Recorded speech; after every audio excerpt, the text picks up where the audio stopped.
Newton, in terms of messaging, what did they get wrong or right on both sides? I think from the Azimio end, I believe they messed up when they went to maintain the status quo of system, state, and all those shenanigans.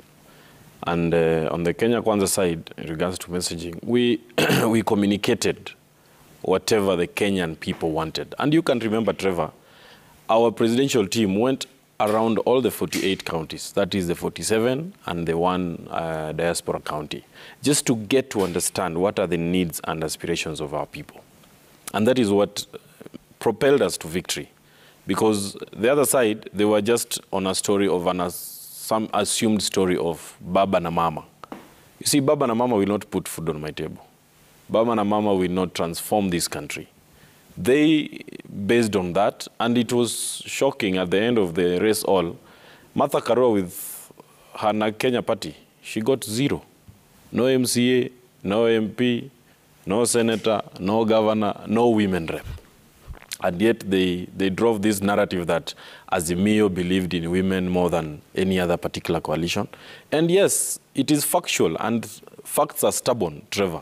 Right now, if we look at the elected leaders, Kenya Kwanza has the leading numbers in regards to women empowerment. We will not even have to do a lot of gender balancing to ensure that women participate and are part of the leadership of this country. Because most of the actually women leaders who presented themselves for election under UDA or under Kenya Kwanza government, they have been elected and with overwhelming support. Look at Nakuru, Susan Kihika.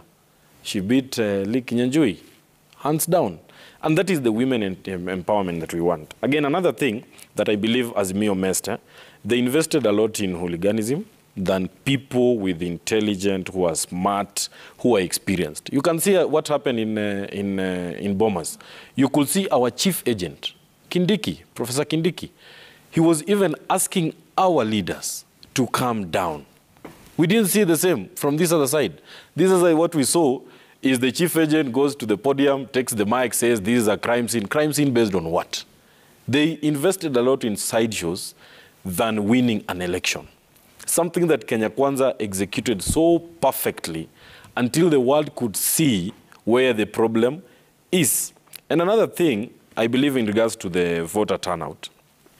Kenyans came out to vote. 14 million, Trevor, is not a joke.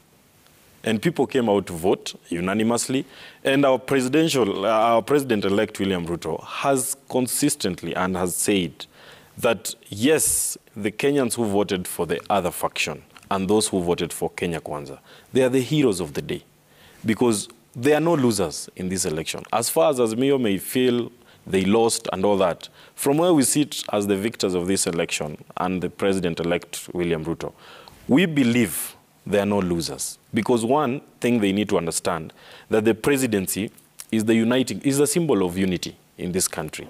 And having William Ruto as our president-elect, we should all turn our energy, our efforts, and our thoughts, our minds, our experiences, to ensure that the president-elect is able to fulfill the plan that he promised people. People want pesa mfukoni. Honestly, even yesterday when kids were going back to school, you will hear parents say, oh, hakuna pesa and all that, because they feel, and even back in the backyard of Raila Amolo Odinga, you can see Kenyans have accepted, they have embraced the William Ruto presidency. And I believe, I trust that William Ruto is not going to fail those Kenyans. Because where he sits, he believes that it is time to transform this country to another level. Another thing I want to note, Trevor, the tribal politics that we have been subjected to for many years, it is almost going to an end. And I remember on my shows here, I've consistently said this election is not going to be tribal. We saw Raila garner a lot of votes from Mount Kenya. We saw William Ruto garner a lot of votes from Western, Nyanza, and even Mombasa. Even Masai Land, Narok, that was a stronghold of ODM. Right now, people voted for William Ruto because people are moving away from the tribal politics that we are subjected to and all that. Another thing I want to say is in regards to the polls. You see, Trevor, This poll systems or poll research companies, I think we need to regulate them, because 90% of them gave us wrong predictions. And based on those wrong predictions, we could see the Azimio team, brigade at KICC, claiming to nullify the election of President-elect William Ruto, based on assumptions, and they don't have the figures, Trevor. And I am impressed by the comments from Arnold Maliba to accept that, yes, indeed, Azimio failed themselves, and they failed themselves terribly, and they should concede. Actually, I'm pleading with Raila Amolo Odinga, not even pleading, I'm requesting him to kindly just forgo the option of going to the Supreme Court, because he's going to embarrass himself more.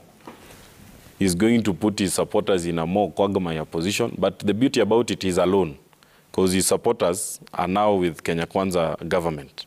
You saw UDM the other day, yesterday actually. They moved from Azimio and joined Kenya Kwanza. And they believe that that is where the most aspirations of the Kenyan people are. Yeah.